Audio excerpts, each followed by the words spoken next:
Okay, so we are recording the meeting now, and let me share the screen. And you all see one image right now? Yes. Okay. Yes, looks good. Okay. So we're gonna start. We're gonna wait 5 minutes for more people to come aboard. And luckily I have two screens so I can see all of you as well. Walter, Yes. what I see is a small picture of you and a big picture of the logo. Is that what I should be seeing? The logo, and it should say, "Welcome to the Friends of the Boston Harbor Islands." It does say that. Yep. Okay, that's Then perfect. you're on the other side of the screen, but you're much smaller. That's fine. Yep. That's fine. You're on Okay, screen. good. Thanks, Stephanie. Yep. That's great. Okay. Okay. I know Walter wants to be bigger, but he has to be smaller for this presentation. No. Very humble today. Good job, No, Stephanie. no. Today, Good I hope, well, and I'm not seeing how many people we have. Are we still seeing one big blue image? Yes. Yep. 'Cause I'm And Ken seeing- is coming back in a few minutes. He's joining shortly. That's switching. Walter, I see 21 participants in the legend below. Yes, 21. We went down. I thought we had, Well, I didn't leave. I'm still here. right, okay, This meeting is being recorded. Zoom meeting. yes. Zoom meeting. I'm still trying to see everybody. I'm not having luck. Okay, well, while we're doing the presentations, seeing other people is not really all that necessary. After the presentation portion of the meeting, hi Lenny. Hi, Walter. We will stay online for a bit. So if people want to chat afterwards, or if they have questions afterwards, feel free to do so. And Pavla, I know you asked how long you have for the presentation. What do we think, Suzanne? About half an hour at least? Sure, Okay, and a little more for questions too. Sure. I mean, if you need the full half hour, I don't think that'll be a problem, Pavla. Well, it's not exactly a presentation. It's Discussion. It's a Q&A. It's Right. me and Stephanie talking Yeah. to each other. So Hey, Pavla. I'll keep an Hi, eye on the Stephanie. time. Yeah, I'll don't worry too much about the time. yeah. I'll kind of keep an eye on it. I have questions, and at some point we'll put up the slides that we've put together Okay. and just answer questions about. It's going to be very casual, but I think it's going to work very well that way.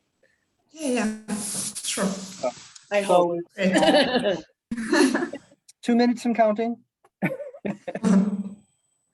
22 participants. Thank you, Kate. That's very helpful. Okay. My office, we do weekly Zoom meetings, and we start at 50 people. And we hope for 90, but we usually get at least 50 people, which is not half bad. Wow. After almost 2 years of doing this, so. Let me just make sure. So are we all seeing this? Now we'll start. in Oh, 5 minutes? great. Good, okay. So, and that's actually incorrect, of course. Now we have 2 minutes left, but we will do so. Start the meeting in 2 minutes. Or 1 Walter? minute. Yes, Suzanne? Yep, Stephanie, there's the promo code that goes with the, It's in the presentation. Oh, thank you, Suzanne. Yeah, it's in the presentation. I This just is- put it in the chat yeah, I So know that- this. but so that people can get it. I will put it in I will put it in at another time, but I want to make sure people who want to buy the book that we're going to be talking about can do so using the promo code, which will give us a discount. So there you go. It's in there, and I'll put it in again.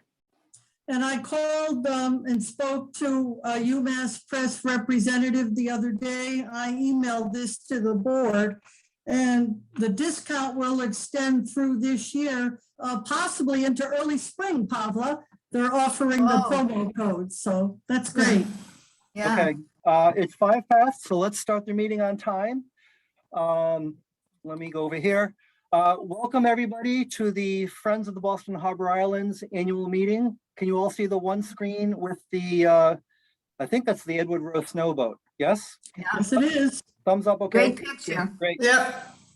So thanks to the wonders of Zoom and technology, this is happening and this is working. We have attendees in Vermont. I think we have somebody that's literally on the road right now in their car. I'm in Charlestown on my boat, and we have one of our guest speakers, Pavla. She is in Germany. So welcome everybody, and a special welcome to Pavla. Thank you so much for coming here today. Yeah, thank you so much for having me. Yeah. And we'll start right in with the business portion of the meeting, which is why we're all here, of course. This, by the way, is a picture of Lovell's Island from last weekend. The erosion continues, unfortunately, and that's just a matter of time and climate change. We'll start with Suzanne Gall Marsh, our founder. And Suzanne. Thanks, Walter. Well, aloha. That's how we, Aloha. that's become a Friends tradition greeting for all of our annual meetings. Walter, I understand that there were 51 people registered yesterday. That's cool. 51 as of today, yes.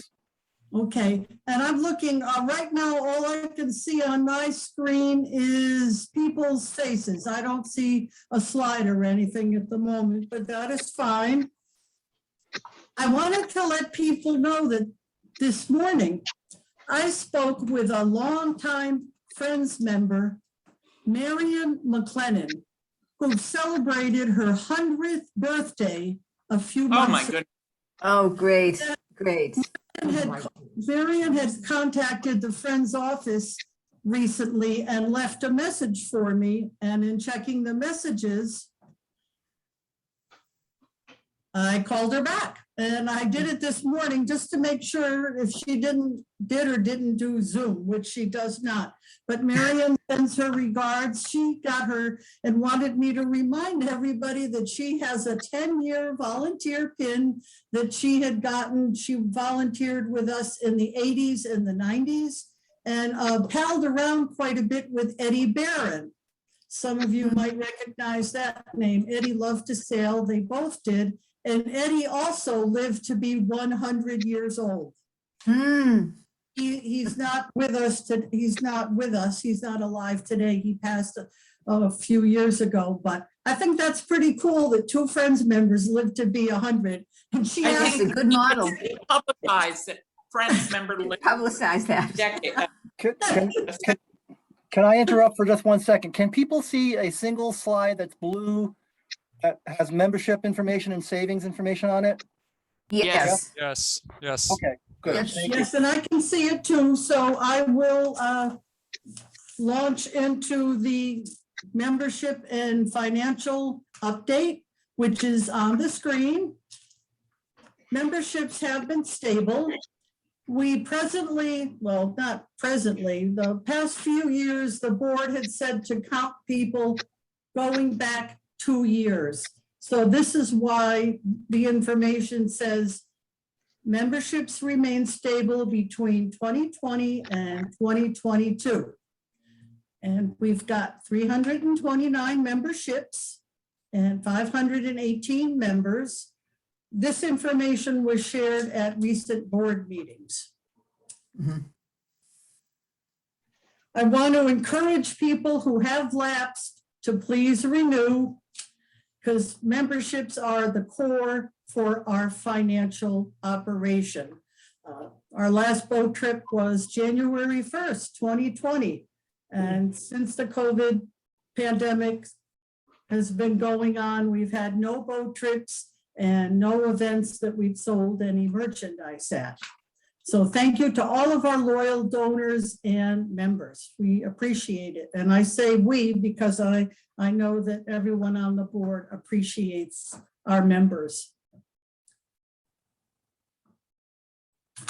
The money that's listed on the screen is as of this morning at, well, actually yesterday, Walter put it on the screen this morning, the savings bank balance and the checking account balance, and that equals $51,228.91. The majority of the funds in the savings account are restricted for particular projects.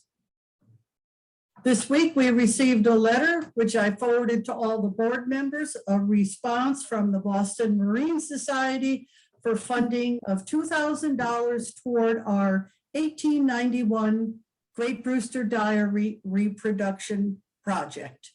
Great. Yay. Yay. Are there any questions? If not, Walter, we can take questions at the end too. And this slide's for you as well, Suzanne.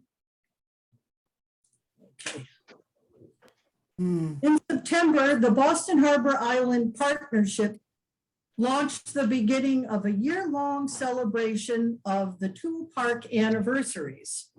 You'll see on the screen, Walter has put the logos for the National Park Service, the Department of Conservation Recreation, and the Friends. The park logo has its name on it, Boston Harbor Islands National and State Park. It's not on the screen, but it is in our e-tidings and other publications.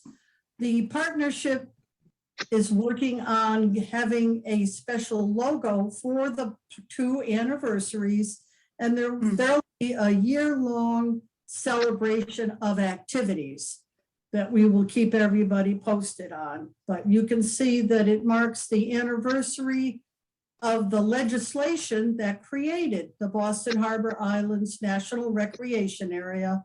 That was back in November of 1996.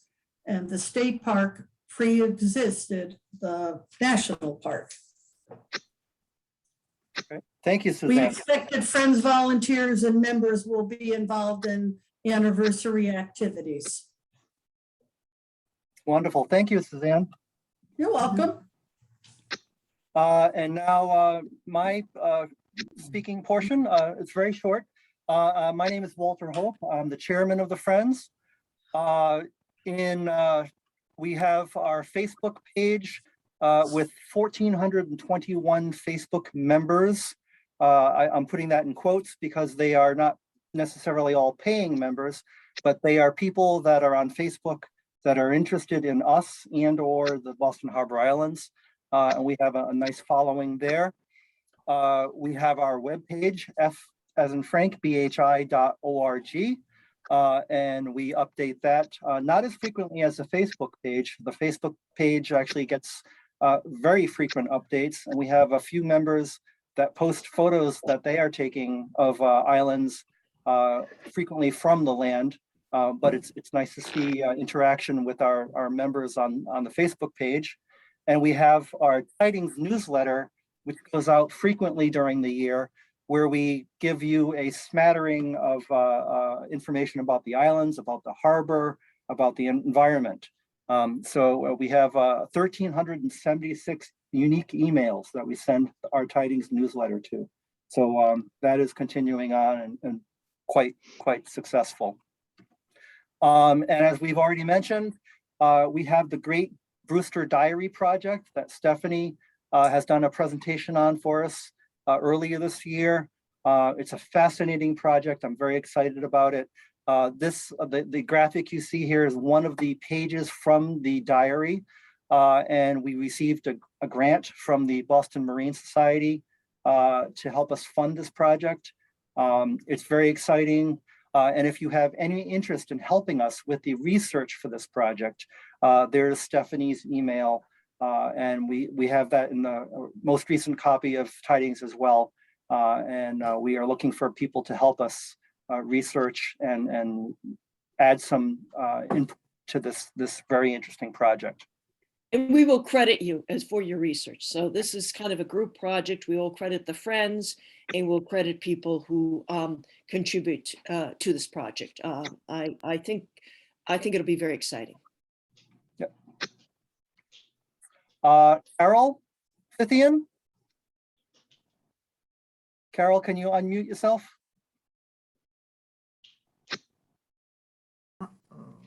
There we go. Hi, Carol. Can you see me at all? No? No, we can't see you, but there's a No, picture. I'm having trouble with my screen, so I don't know. I know how to do the settings, but it's not, I don't know what's, Okay, so let me, there's a There you picture are. of you on screen. Ah, there you are. you Okay, can see me. So if you, the slides are blurry for me. I won't be able to see them, so okay, so let me read the slides for you, Carol. I apologize. Nope, no problem. The first bullet is volunteers have been attending webinars offered by the National Park Service. Yes, we all, since last, well, actually, they have had, we have been working with the Park Service, and it's been even since last summer. They've had webinars, and they've also had Zoom presentations, several in the spring from the Navy Yard. They had a set of 3 that volunteers could attend and even participate in if they had information to contribute to those. So since we didn't have any islands open till late spring and no volunteers were able to, were not needed at that time on the islands, we had volunteers participating in the webinars and some actual Zoom direct presentations. Thank you. The next bullet is volunteers have submitted articles to the park and newsletters focusing on meaningful harbor-related experiences.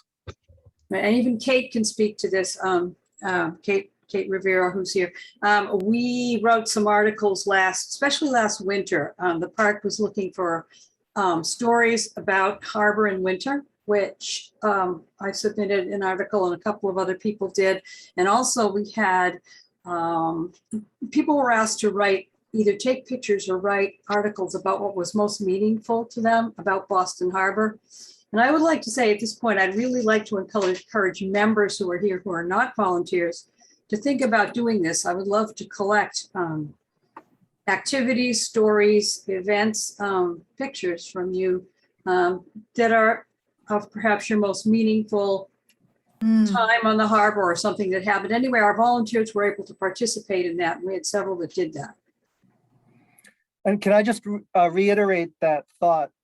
Because we haven't been able to physically get out to the islands or have physical in-person meetings, these articles, these recollections have been really wonderful, a wonderful way of remembering how we used to get out to the islands, our shared and individual experiences out there. So this is really important stuff. The next bullet, Carol, is islands have not allowed volunteers to be on them due to COVID. Right, and I had alluded to that already. We had, the Friends used to be able to serve 8 islands plus the lighthouse. And now we are down to 2 and sometimes 1. The Park Service has not actually needed physical volunteer help on the islands this summer and fall because they're just trying to keep their staff. And plus the Welcome Center, which a lot of volunteers used to help at. So although we did have one volunteer with permission lead a tour for a special group this summer on Spectacle, and we have had volunteers doing specific research on George's Island, the initial inhabitants of George's Island, the Worthy Lake family from the Worthy Lake Lighthouse Keeper's connection to George's Island and when his family lived on the island, different bits of historical information that are archival information that are being put together and some submitted to the National Park for they have a backup hard drive that they can keep some of this information on. So if people do research and are happy to part with it, there is a backup place to at least have it for future rangers to use. So we've had connections with George's this summer and Spectacle, but no actual physical volunteers out on the harbor. Great. One more slide, Carol. Yep. Volunteers have worked on research projects and continue to do so, including garrison soldiers on George's and early occupants, as well as their families, and soon to be working on the Great Brewster Diary project that we've already mentioned. Right, and that is going to continue to happen. And my hope is that as we go forward, there will be more of these on island, off island, but on island research projects that people can do. And ideally, without COVID, we may be able to have some kind of cruise or some kind of thing to highlight after all of this is settled and over with. We can, plan forward to do those kind of things, because there's even a possibility, it's more than a possibility, it just hasn't happened yet. There's an archaeology program connected with the Keeley Library at UMass, and it's not available yet, but they have a lot of material that they need sort of categorized, and they also want photos. And I even have a volunteer who's talented in this area who can do that. So the hope is by late spring, you know, I have 2 people actually interested in that, but those are the kinds of things that can come up. So I'm hoping that as we move forward, we'll be actually able to participate. And also, I forgot to mention, we've had several people volunteering over at Moakley Park for the cleanups. That has continued, and that is outdoors, and that is connected to the harbor. So we've had several volunteers participate in that different weekends throughout the spring and summer into the fall. So also, I wondered if Kate might speak to the waterfront coalition on the waterfront that we've had meetings that people have gone to, because she actually was at the meeting and can explain it even better than I can. I could do that for a moment if. Yes, that'd be great, because I had planned to mention it, and I thought, you know, you should do that because you're a little even clearer than I am, and people can connect with that project. Okay, Yeah, should I say something? Okay. yes, please. For people who don't know, there's a coalition that was formed about 2.5 months ago called the Coalition for an Inclusive and Resilient Waterfront. And the main project that the coalition has been working on so far, starting about 2 months ago, was on making sure that all of the people who were candidates for mayor of Boston are really aware of issues concerning the park. Climate issues, access issues, diversity issues. And there are probably now about, I would say, close to 60 organizations. There were 48 when the organization officially started, which is, as I said, just a couple of months back.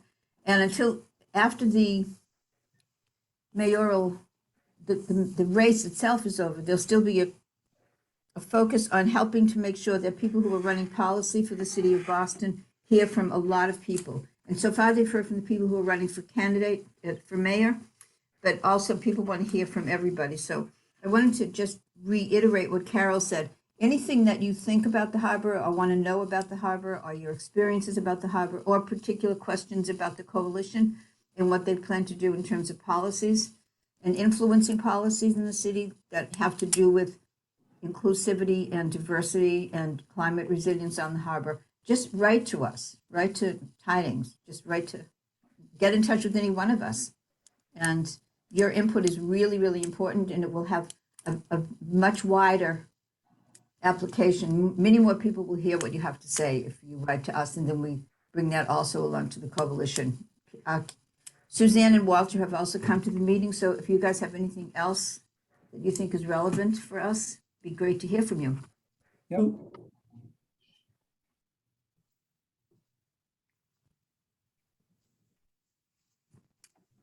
Suzanne? So, Suzanne? It's very quiet. Okay, so just to say, if we can't hear Suzanne, Walter, do you have anything to add? Well, actually, Suzanne had her hand up. Oh, she did. Okay, sorry. Kate, the coalition is not the group that I'm involved with. I represent the Friends and go to all of the park partnership meetings. They're bi-monthly. And No, I know.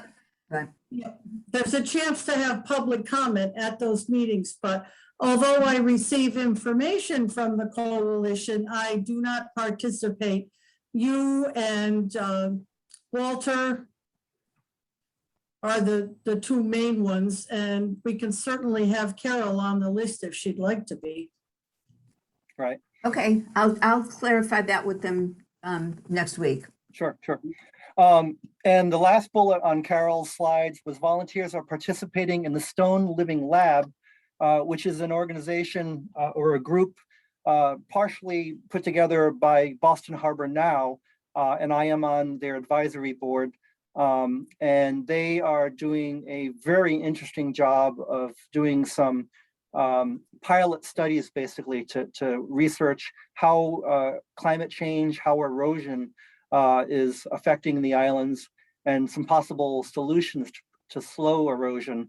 There's a project on Rainsford Island where they've put a number of different types of rock on very small sections of beach to see, or the waterfront around Rainsford Island, to see if one thing or another is a better way of slowing the erosion of the island itself. So it's a very interesting project, and they've got some good funding behind them. Did you have anything else to say about that, Carol, at all? Well, I was actually gonna have you mention it because I have several other volunteers who've been interested. I have no positive information from them as to whether they attended some of the beach erosion projects, where they were measuring slope on various beaches around the harbor to see about, so that was part of it. So I don't have a count on how many volunteers actually participated in that. I know I had several interested in that and gave them the information to sign up for that. Yeah, I think it's a very exciting project, and I think there will be more climate change initiatives within the next year or two. So I think it's a good thing for people who have an interest in that. And I had forgotten to mention that some Friends volunteers also participate in the park stewardship programs. So besides clearing invasive plants and various things on different islands, they are on the islands all winter long. Not all the time, but it's something you want to do, to get out and be on an island and do some constructive either planting of things and removing of invasive plants, doing different kinds of activities like that. That is ongoing and active. Great, thank you. And as Carol mentioned, the National Park Service, the citizen science program that they have is fascinating and offers a number of interesting opportunities for people to get their hands dirty, and literally to get your hands into the dirt and do a number of science projects, counting birds, counting various species, doing trail clearing and so on. It's a very cool program. Next up, we have the nomination of the Friends of the Boston Harbor Island Board of Directors. And we have Lenny. Can you see the screen, Lenny? Yep. Okay. Yeah, I can see the screen. Can you hear me? Yes. Yes. Okay. Well, sad to say, I'm having to resign from the board, although I've enjoyed it very much. And I'm here to list the slate of nominees for the 2020 to 2022 board is Anne Marie Allen, Charlotte Knox, Pat Leary, Suzanne Gall Marsh, and the two vacant positions are Elizabeth Corella and Carol Fithian. And continuing people who's from 2021 to 2023 are David Dingledy, Paul Federico, Walter Hope, Stephen Marcus, Kate Rivera, and Ken Stein. And again, I'm sorry I have to leave the board, but I continue to be interested in the islands and will continue to be an active member and do what I can. So I wish the new board the best of luck. Thank you, Lenny, for your service, and thank you for presenting the slate of board members. Can we have a motion to accept the board members? I so move. Can we have a second? Second. All in favor, raise your hands or say aye. Aye. Aye. Aye. Okay. Welcome. I see Welcome, many Elizabeth hands and saying Carol. aye or hands waving. I believe the motion passes. Thank you all very, very much. Welcome, Elizabeth, who is actually not on the call today, and welcome Carol to the board of directors. Yes. Hands or waving, yay! Okay, well, that's a first for us, doing an electronic online vote. So I have a motion to adjourn the meeting, or I'd like to make a motion that we adjourn the meeting. Can we have a second? Second. Second, all in favor of adjourning the business portion of the meeting? Aye. Okay. Okay, aye, thank you. And just give me a moment while I bring on the next presentation.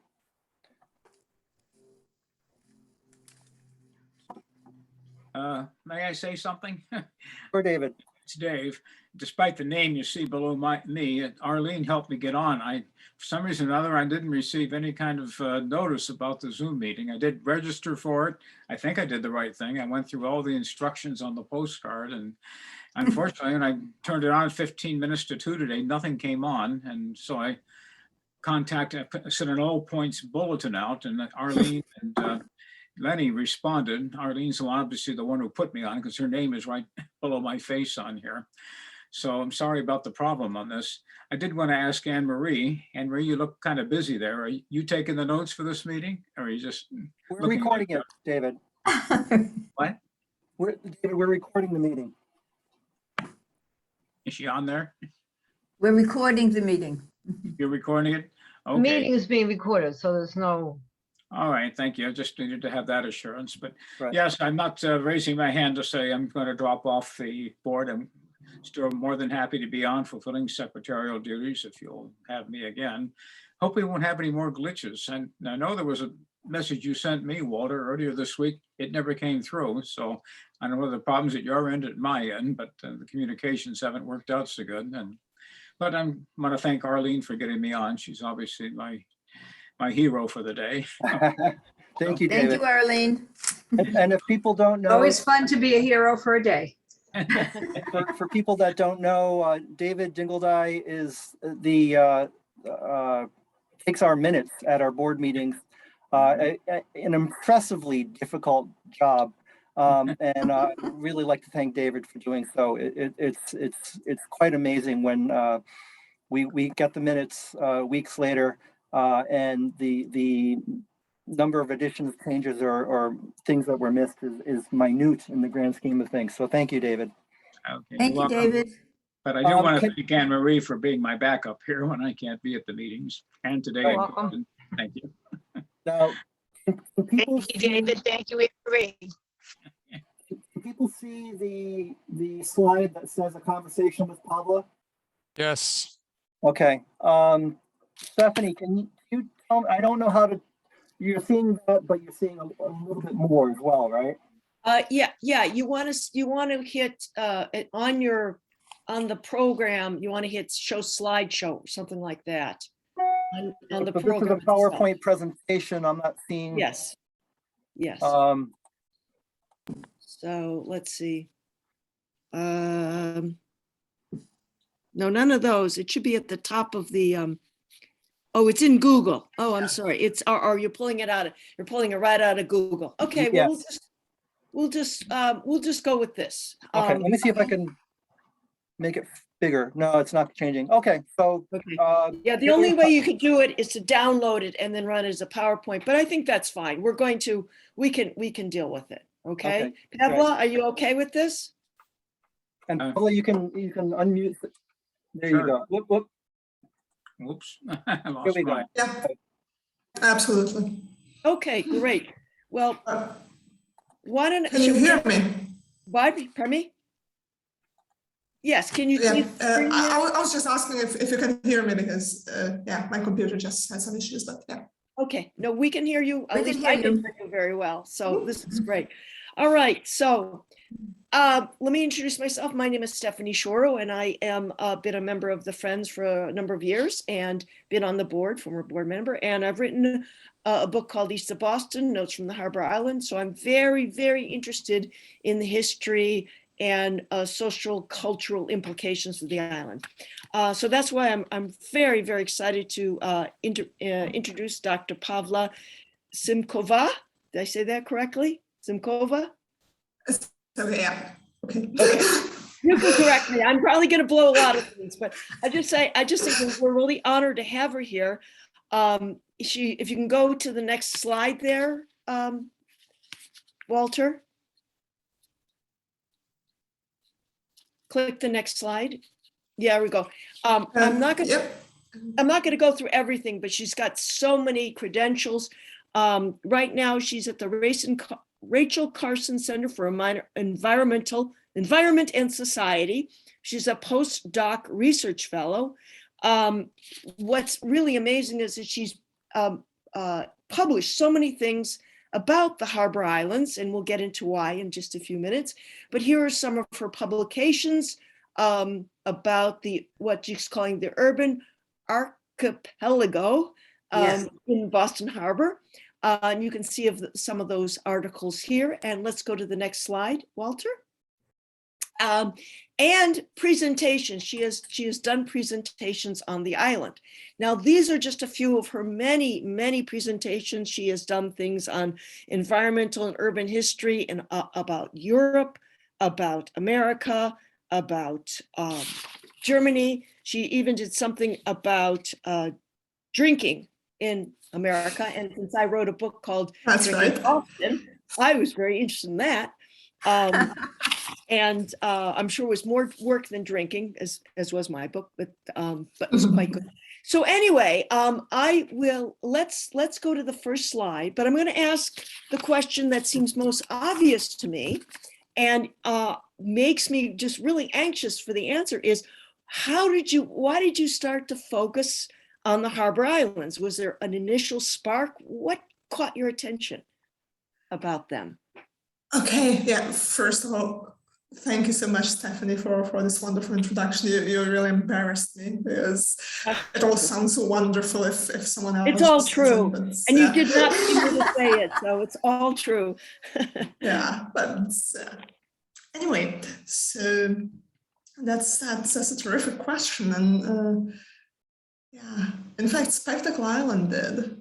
That was the spark that started the fire, because I first came to Boston in 2015. So it's not so long ago, really. And for another project, really. And then I started reading all these newspaper articles about Spectacle and about the transformation and remaking of Spectacle. And I thought this was such an intriguing story, not only because of the tremendous transformation the island went through, but also this incredible change of perception. It's a place that had been a landfill is now part of a national park.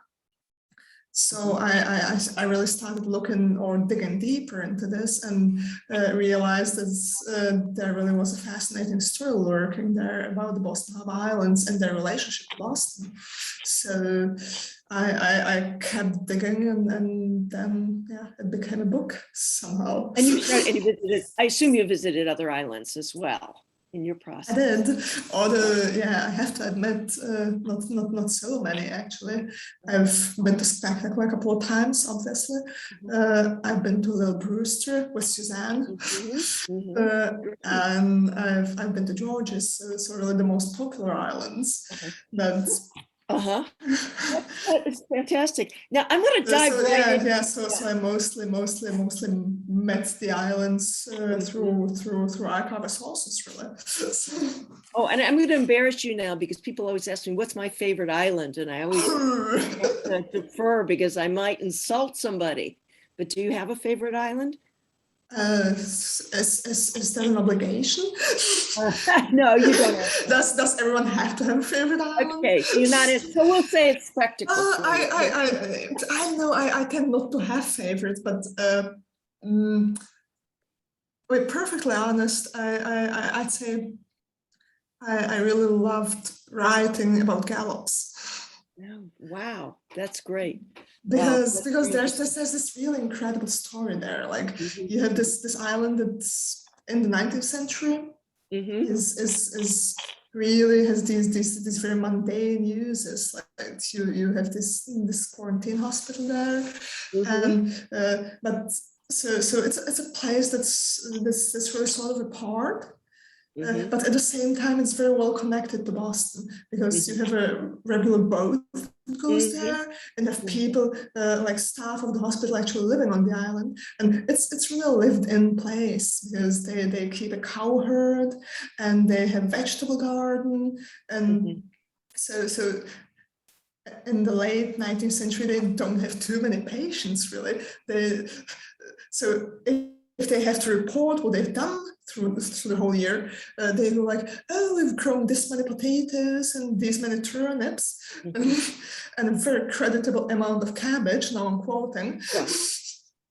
Perfect. And if I can finish. Yeah, please. So you have this place that seems perfectly unspectacular, and then in the 20th century it turns into it's basically neglected, and in the 70s it starts being a part of national park. And I've actually talked to many people who said this was their favorite island. Interesting. Interesting. Yeah. And now, of course, it's off limits because of the asbestos. So you have this irony of it. It used to be an island which you could go to, but no one would have wanted to. And now everyone wants to go, but you can't go because. Exactly. You know, and that brings up the sort of the main focus of your book, which is the urban archipelago, which is this idea that the islands, if I may restate it, and please correct me, were an integral part of the city of Boston since the colonial days. And it's only been more relatively recently that we began to see them as something outside there. So what, can you talk about that for a minute? Why did you come up with this idea of islands that were part of the city? Well, first of all, I really didn't go into the project with a formed opinion. Okay. I wasn't going to write a book about the urban islands of Boston. It was a process, really. I kept researching these islands, and it sort of jumped out at me. Really, that's how closely connected these islands are to Boston. So you also I wouldn't really use the past tense here because what I argue is that the Boston Harbor Islands have been an urban archipelago since Boston was founded, and are urban islands until this very day. And why I say that is that because if you look at the uses the islands have been put to, these uses change over time, obviously, but they're mostly can be traced back to Boston. They're dependent on how Boston evolves and on Bostonians' perceptions of them and their uses of them. So I can give examples if you like, but yes, please give us an example of that kind of connection. I think that would be interesting. So if we go chronologically, because I have to say that my book really focuses on the relationship between the Harbor Islands and Boston, the city of Boston. So I do cover some of the native history before that, which of course is incredibly interesting, but when I'm focusing on the relationship between the city and the islands, it's not immediately relevant. So if I start in the colonial era, then the colonial Boston is basically a rural community. And so the islands function as sort of commons, as common pastures. As islands are incredibly useful as pastures for animals because the animals can't get off, and predators, wolves, for instance, can't get at the animals. So this would be a major use of the islands, and also when Boston, they would function as resources. For building stone and timber, and when Boston becomes a major port, the islands are used for the needs of this port. So they would be the gravel would be harvested on these islands. They will be used as ballast for ships. Wood that grows on the islands would be used to repair these ships, and also the islands provide this welcoming environment for shipping, because it's them that make the harbor this really calm and easily navigable water space. And then if we move to the 19th century, it becomes even clearer how closely connected the islands are to the city, because this is a time when Boston's growing rapidly. I mean, you're all familiar with this. Like Boston in 1810 has 34,000 people, and 1890 has 500,000. So it just goes through the roof. And a city growing this fast has sanitation problems, obviously, and has problems with growing amount of waste, and needs a place to put this waste on, and to put businesses that you don't want in the city proper, like tallow works or garbage reduction, wants them out of city limits. So they push them on the islands, and but at the same time, so the islands have this sort of dual function. There is ambiguous space, really, because at the same time, yeah, I'm sorry, yeah. I'm going to say I could go on all night. Let me go into the images, because we've got some. I'd asked you some very cool images that'll be, I guess, part of your research. And why don't we go through some of the slides, because there was already a question in the chat about that. So if you can see this first slide, it's kind of a chart here. Can you tell us what's going on here, and why is this significant to your research? Yeah, so this is one of the first first maps. This is probably the first naval chart of Boston Harbor ever. Really? Wow. It's from 1688.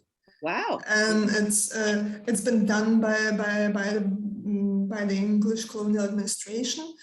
So you will recognize this is Boston Harbor. And what's significant about this map is like the amount of detail that that you can find in the harbor itself and on the mainland, because like you can all see the mainland's basically blank.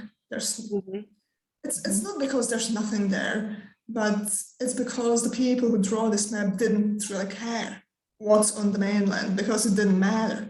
What mattered was the harbor itself. Like it was at this point of time in colonial Boston, the harbor is the highway to Boston. It's the entrance. It's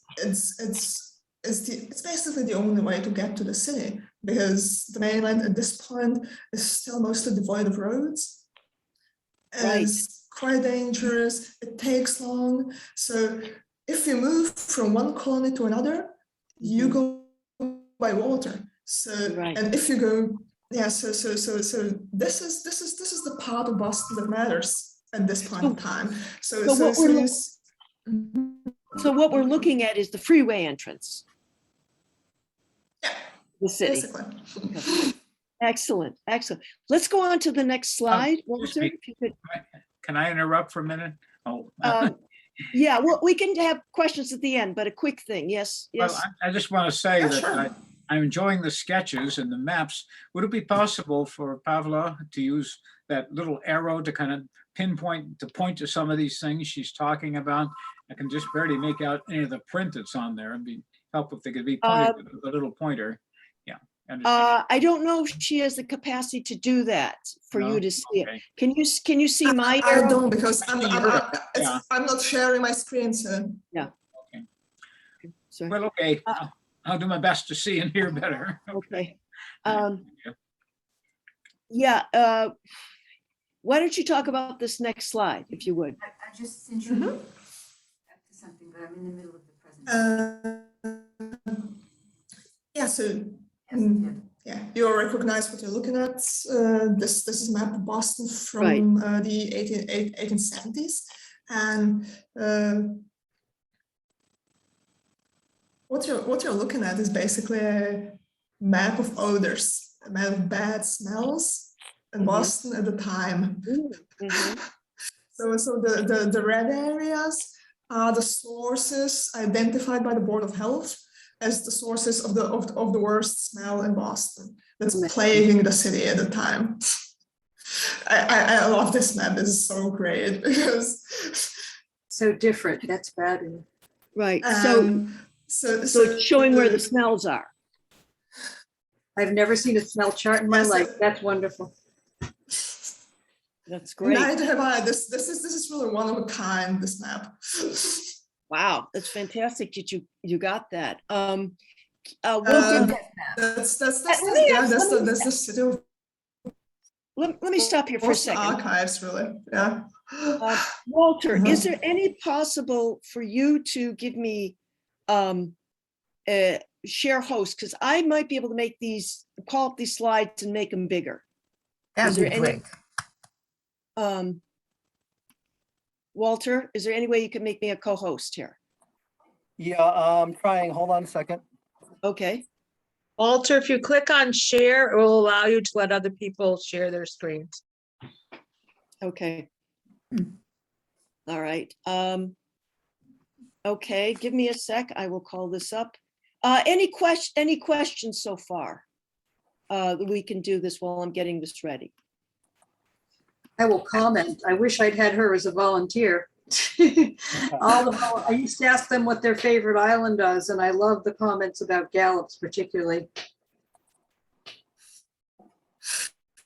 Yeah, I also see question in the chat, smells as in sewage. Yes, exactly. Not only, but mostly. That's yeah, I mean, there's this areas like Mills River, which is mostly meat packing and throwing this stuff into the harbor, and so putrid flesh. What year was it? But sewerage is the main problem here. Right. What year was this, please? It was 1878 to be exact. Wow. I'm not seeing how to share it with multiple people. Or No, can you? I've got it up. I've got it up. It Oh, should be good. up. Okay. Is everybody, can everyone see this? See what? See the slide here? Can people see? It's The smell map? Yeah. Somewhat larger. Yeah, Yes. it's a little This larger. is about as large as I can get it. So Yes. Yeah, it's a little bit bigger. all right. What does that?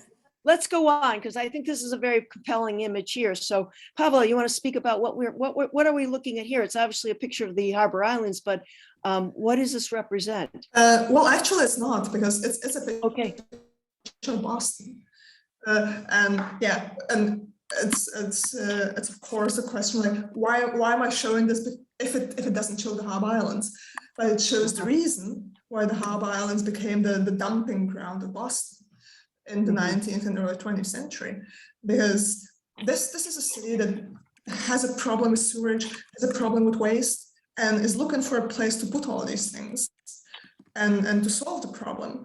And the Harbor Islands present a ready solution to that. So you have the sewage plants on Moon Island, and later on, of course, on Nut and Deer Islands. You have Spectacle Island, which gets the garbage reduction plant and this rendering establishment, which renders horses and cows.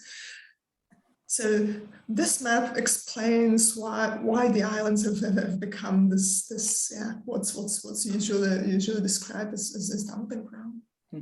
now did that surprise you? I mean, when you came and you saw the islands, you saw how beautiful they are, and then you began to find out that they were used as a dumping ground for these various things that you've outlined. Was that surprising to you, or is that similar to what's happens in other urban areas?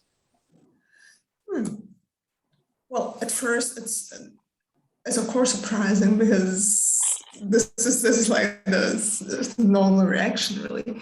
But just exactly as you say, once you start looking at other similar areas in the US and in North America, then really patterns do emerge. Because islands in New York City, for instance, have quite a similar history to the ones in Boston. There's been a book a couple of years ago about Barren Island in New York City, which is incredibly similar story to Spectacle Island. So this might be something that's I don't know if I can say universal, but you can definitely find similarities all across the US. because Boston obviously is not the only place that has these coastal islands close to it, and that sort of appropriates them over time. Where is this image from that we're looking at? Where did you find this? This is the Boston City Archives. They have a great collection, really, and this one that I'm particularly proud of. Rightly so, I'd say. How long did you work on the book? How long was the project?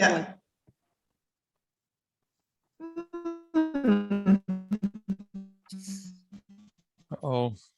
It's a good question. How long did you work on the project? I'd say, yeah, it's been 5 or 6 years, I'd say, yeah. Wow. Yeah, but it all takes incredibly long. So yes. Yeah. And how many times did you actually come to Boston for this research? I was in Boston 3 times in all, and yeah, I always stayed about a month. Did people back in Germany, did anyone say, why are you going all the way to the United States to study this? Or did you, once you explained it, were they saying things like, oh, that's very interesting? Well, me being an academic and I'm in American studies, you know, so I'm in the society of people who don't find this so strange. Okay, very good, very good. Yeah, and I was lucky to do this before COVID, really. Yes, very good. I'm going to move on to the next slide, and why don't you tell us about what we're looking at right here, if you can see it. Yeah, this is one of my favorite images because it also illustrates what we were just talking about, how the islands are part of Boston in the 19th century and the early 20th also, because this image is from the early 20s, as far as I remember, and it's a bird's eye view of Boston and Boston Harbor. And could we make this image possibly a little bigger? I unfortunately I can't, but you have a copy of it. Well, could you just is there any way? Yeah. I could try to give you. Oops, hold on. I can try to give you. If it's. No, it's okay. I think, yeah. I could try something. I'll just talk about what you'd see if you'd see it. Okay. So what we see here is right in the middle is Spectacle Island. Could you just point to it with a yeah, exactly. Right over here. That's Thompson Island, and right over there is Spectacle. Oops. Yeah, I went back. Yeah. That's it. Right. Let me stop the share. Here, let me try something here. Hold on. We're going to keep going here. Let's see.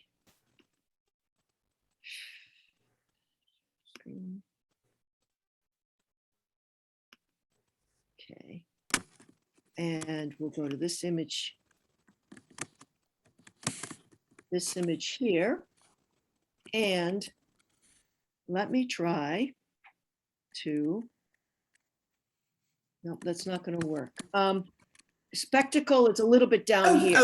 Anyway. Yeah, but go ahead. Yeah, so what you'd see on Spectacle is just smoking chimneys, smoking smokestacks, and this is not the only island where you have this. Like here's Deer Island over, and it has the same thing. So basically, the islands in this image mirror the city, sort of like being this working industrial landscape that's basically not much different from the city. Okay. So yeah, I find this image fascinating because it visualizes what I'm talking about really in the book. Let me go to the next image because everyone see this here with, this looks like an idealized version of the harbor. Can you explain what this is for? I wouldn't say it's an this one. Can you see it on the screen? So yeah, this side plan. Mm-hmm. I don't know if you're familiar with the story of because this is a plan for the Expo 76. Mhm. Mhm. Yeah. I guess you know the story. So this was this World's Fair that was planned in Boston, and it was largely planned on the islands and in the harbor. So the first proposals would extend this all the way through to George's and Wallis Island, and I think I've seen a plan that wanted it to go to the Brewsters, which was really interesting, but then it shrunk back, and it was basically Columbia Point and Thompson Island, which we see here. So the expo was supposed to be between those two, and partly on Thompson Island. And it was supposed to be built on sort of floating platforms over the harbor.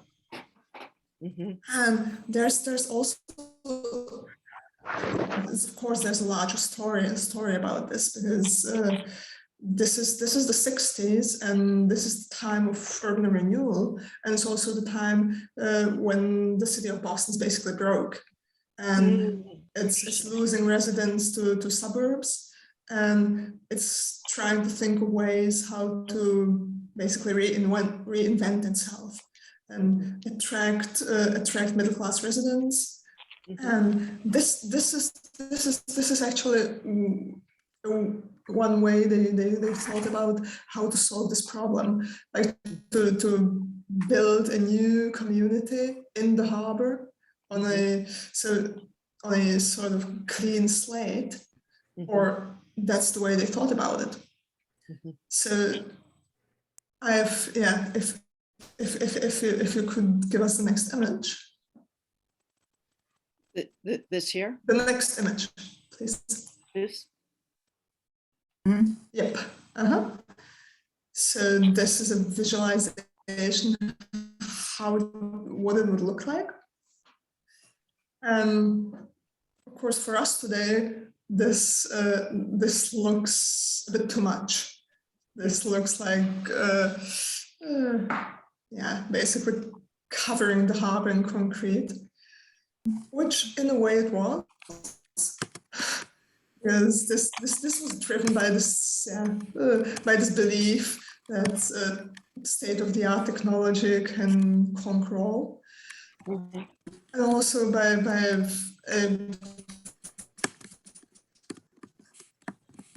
pretty much by disregard for the harbor as a but also. Also, there was this idea of this new community and this expo solving the urban problems of the day. So the harbor and the islands were seen in this vision not as Boston's dumping ground, not as places that we want to have a part and we don't want anything to do with, but rather as places of potential to renew and redeem the city. And of course, this would have made the islands completely urban. We can, there's also another image. These images are quite fun, actually. Well, they really are. On Thompson Island. Yeah, this is Thompson Island with a sort of glass dome, like a controlled environment for indoor activities through the year, basically. So yeah. I'm going to go to the last slide here, which is something that I think we've all seen, which is this picture of a house on Great Brewster Island, and it's a little image that says, "A small green isle that seems no more." And that's a very old image. Some of us recognize that. Why don't you tell us about it? Yeah, I was so thrilled to hear that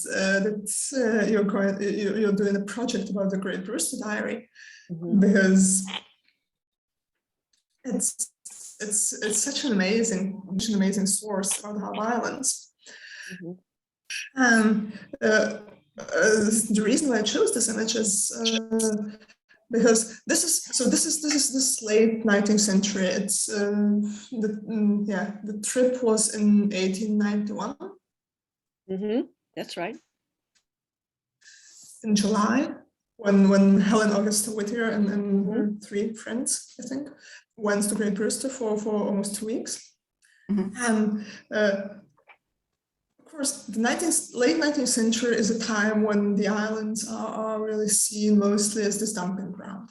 But this is the same time these women go on this island, and for them, it's a place that's extraordinary and place that means adventure and leisure. So they basically have a time off on this island, and for them, it's a place that's outside the everyday. I think this image and this kind of imagination points to the way the islands would be understood in the 20th century or in late 20th century as places of leisure, places where we go and play. Right.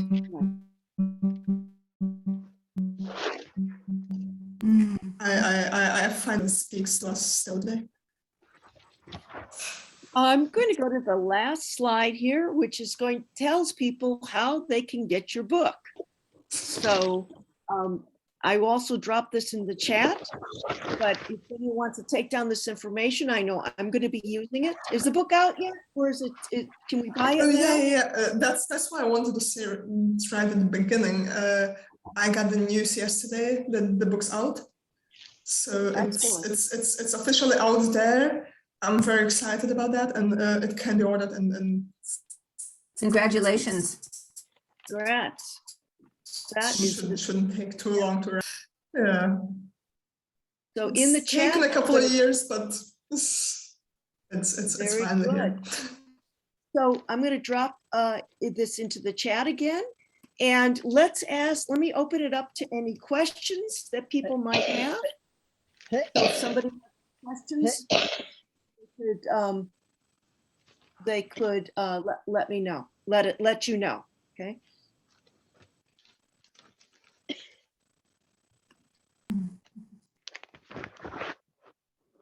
And Walter, maybe you can stop sharing your screen, and so we can get everybody's faces here. Yeah, there you go. So we have some questions. I think there's some questions in the chat. Let's see. Okay. Let me take a look here.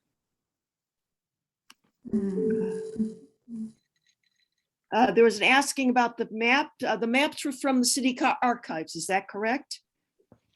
Oh, the smell map. Yeah, that's the city archives. Okay. And anybody else remember this period of the expo when they were trying to do the World's Fair out on the islands? I think, Kate, you have some memories of that time, correct? I do. Yeah. The Sierra Club was very involved there. And basically the main thing that I latched onto in the beginning was that there was no exploration of any of the impact of that project.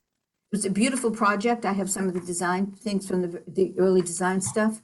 It was a beautiful project and was sort of a little bit exciting, but nobody was paying attention to animals or fish or birds, and what it would mean to just dump houses and dirt into the harbor and just fill it up so you could walk from Carson Beach to Columbia Point, I mean, across the water, not around the water. So it was very, early environmentalists in the city got very distressed about that and gathered together. And that was it was exciting for me because I hadn't really had a community or a reason to be involved in the harbor after the time I left when I was about 11. So, but it was stopped, and it was architecturally it was beautiful and exciting, but it was not the right thing for the city, environmentally or otherwise. But for me, it also shows what Pavla was saying earlier about the direct connection. You know, the islands. I did not grow up thinking of the islands as being separate from the city. Just you had to get on a boat, but it was all part of the city. So, thank you, Pavla. Pavla, let me ask one question. What do you think what are the implications of your book for the future of the islands? Is there anything that points forward in your books? Well, all in all, I don't really think I'm in a position to make recommendations about how the islands should be managed in the future. But what I can do is sort of raise an awareness of recurring themes in their history and supply this long-term picture. And so one thing that comes to mind is an awareness of this gut problem mentality, because the islands have always been called upon to solve Boston's problems, and often wouldn't be recognized as places in their own right, as we've seen. If you put a sewage plant on them or a new community, and they will be thought of as disposable. So that's one thing that's probably worth keeping in mind. Although who am I talking to? This is what you do. So, and also what I've come across quite often is this sort of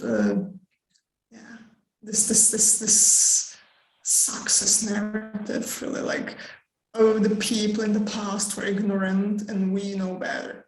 Mm-hmm. Mm-hmm. I would really advise against the triumph and then sort of end of history and past uses as a misuse. Because what I found when I was doing research for this book is that each period I looked at had its own logic, and most of the actors saw their actions as doing the best that's possible for Boston at the time. But at the same time, we have to acknowledge that they're blind to a number of factors, be it environmental consequences, as Kate just said, or social inequalities. That's something we shouldn't forget in our own dealings, and always question our decisions in terms of their social environmental repercussions. That's what comes to my mind immediately. Let's see, Charlotte, did you have your hands up? Do you want to ask a question? You just have to unmute yourself. Yeah. Can't hear you, Please. All right, I'm sorry. One of the reasons that I find Boston Harbor Islands is an unsung treasure is I had an incredibly stressful job, and it turned out it was a Prozac. If I went out to the islands for a day, I wouldn't hear the traffic, I would see the beauty, and I pray that we will treasure them. You know, I worry about the erosion and climate change, but I think our islands are not enough people know about the beauty of them. And I brought two little kids that were having a challenging life, and I don't think ever had the opportunity to just run and explore. And it turned out it was at Lovell's Island. And I went, oh my goodness, what a gift we're giving to the community, that we have these beautiful islands. And if we can protect them and keep them as a treasure, I think they'll go on for hundreds of years. And I truly found a day on the island, I'd come back a lot healthier and happier. So I'm glad you're making aware. I never thought of the smells, but I was very, very involved with spectacle. I found it amazing what spectacle was used for. Anyhow, thank you. And I'm glad, we're going international with our treasure. Steve Marcus Thank has a you. question. Can you unmute yourself, Steve? Right. Okay, talk. I'm just, if you can hear me, just chip in, but I just wanted to encourage people to follow up on some of the information that's been touched upon today and to think about ways of going even further in the future. I think I counted at one point 14 different pieces of land that are technically harbor in islands of Boston Harbor. And it was, you just drive up to the front door, and if you happen to catch them on a day when the security isn't so good, you can walk into almost any island and just wander around. I mean, it's if you go to parts, you go down south to Hingham and that part of the world. If you come up here, we are up north, there's a lot more. So you can just, it's exceedingly accessible. As much as I'm opposed to certain of the actions that are going on to expand the troth out, the walking out into the harbor one way or another, you can get in, you just get there and you go there. And if you have, let me just turn it back, but 14, 15 people, islands that are set up to be accessible to the people you see here on this screen is not an unreasonable request. And you don't have to wait for the harbor to start again before you can start. Well said, Steve. Blossom? Yes, Hope? can you hear me? Yes. Okay. Yes. I just want to say, I was a member of the Friends. My membership has lapsed now, but I'm trying to rejoin, and I will rejoin momentarily. But for me, going out to the islands right from the early 70s, I've had birthday parties for my children out at Lovell's Island. We have had wonderful pictures out there. The islands are a real cathartic benefit for everybody who can get out there. And yes, I agree. My favorite island was also Gallup's Island, which I helped from the beginning. I was one of the managers out there for the Friends of the Harbor Islands. And it was good for me because we sailed our boat out and we could sleep on our boat. It was a day island rather than an overnight island.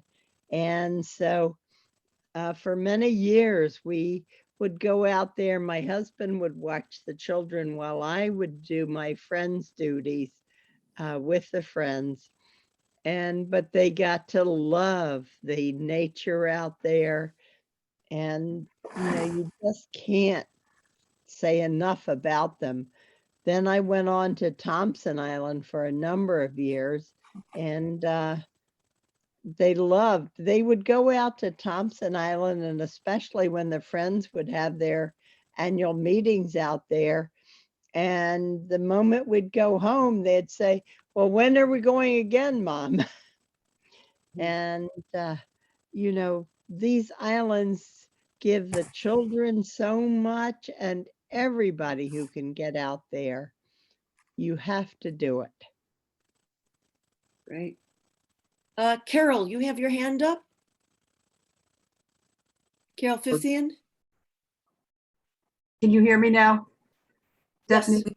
Okay, I just wanted to comment, and I love that. I wish I sort of wanted to write down that statement, but I love the idea of each part of history has its own logic. I mean, that just rang with me. And I think it's very true. And I used to always talk about this when I was working with people and training people.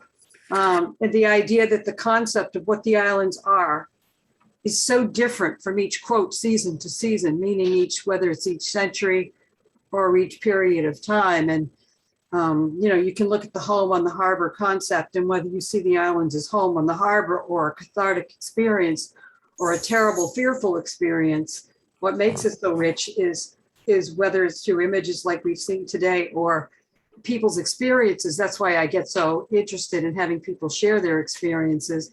It's because over time that really changes.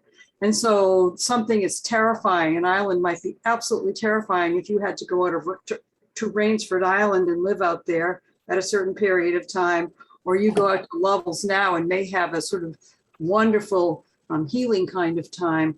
But this changes so much each period of time. And I love that concept of the logic of each history phase. And I need to remember that as I do my research, because the logic does change. That was fabulous. That was a good thing. Thank you, Carol. I'm glad. Wow. Pavlov, you had any response to that? I mean, No, just I'm so grateful for this, also for the island experiences, because this also speaks to what I'm writing about. It's the islands continue to in a way serve the city, but just for every period in a different way. We need to look for the reasoning within the periods, and just condemn it summarily because it doesn't answer to our own needs. yeah. No, very well stated. As a private. I see one more hand up. George, did you want to say, George Marsh, you want to say something? You have to unmute yourself. Thanks, Pavla. And to follow up. Hi, George. Hi. Nice to see you. Following up on that point about, attitudes and uses of the islands over different time periods. For many years, various islands have been used for public health, institutions, public health benefits, dealing with infections, et cetera, et cetera. Certainly Long Island is maybe the primary example of that. It's the largest island in the harbor. Since the 50s, it had been connected by a bridge and a causeway to the mainland, so that made it much more accessible for public health services on the island. And today, after the bridge was taken out because it was no longer safe a few years ago, we have the current difficult issue of restoring the human services,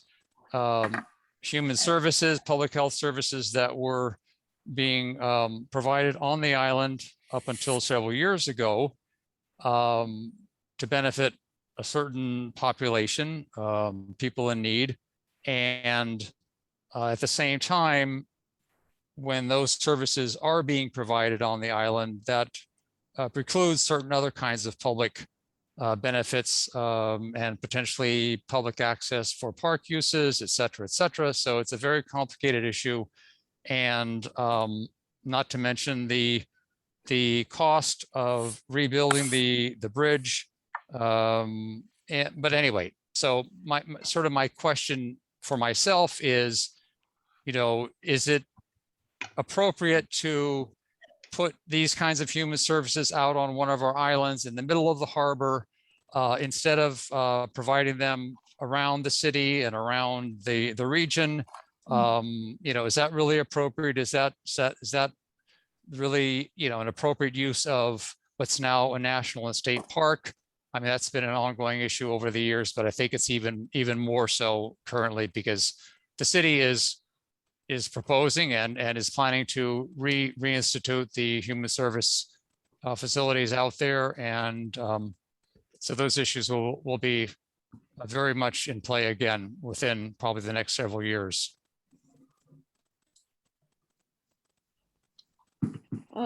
That is another in the cycle of what Pavla has been talking about in her talk here and in the book, is this use of the islands for on some levels things that we don't want in the city, and in some levels on things that we like, for recreational purposes.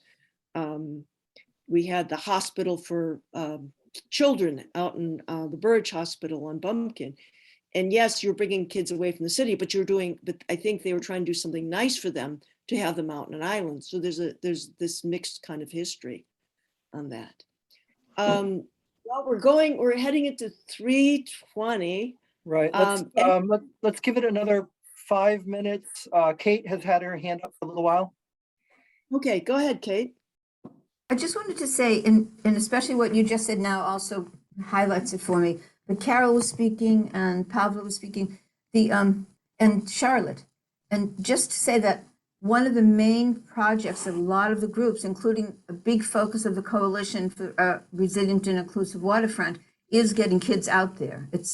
So if you're particularly interested in getting kids on the island for the benefits of that, there's a book called The Last Child in Nature, which talks about that. And as a kid who grew up in the city, the yard that I had in the projects, the yard was cement on the floor, painted green with a small chain link fence around it and one tree with about 3 branches. That was the yard for, 57 kids. So I had the privilege of being able to walk to the waterfront and get on a boat. It changed my life.